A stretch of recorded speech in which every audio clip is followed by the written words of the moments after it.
Ushbu loyiha Toshkent viloyati mikrogradin bank, Toshkent viloyati Yuqori Chirchiq tumani Bahor mahalla fuqarolar yig'inida joylashgan 1003 sonli konturga asosan amalga oshirilmoqda. Yer maydonimizga makkajo'xori mahsuloti ekilgan.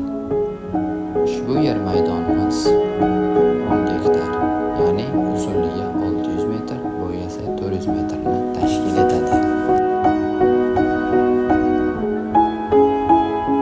Maydonda ekinimiz zamonaviy usullar bilan parvarish qilinmoqda. Hozirda makkajo'xori mahsulotimiz rivojlanish jarayonida.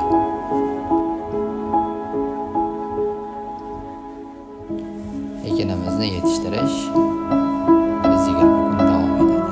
Bu jarayonda ekin sug'oriladi va mineral o'g'itlar bilan oziqlantiriladi. Ushbu loyihaga 34 nafar dehqon xo'jaliklari biriktirilgan. Har bir dehqon uchun o'rtacha 34 sotixdan maydon to'g'ri keladi.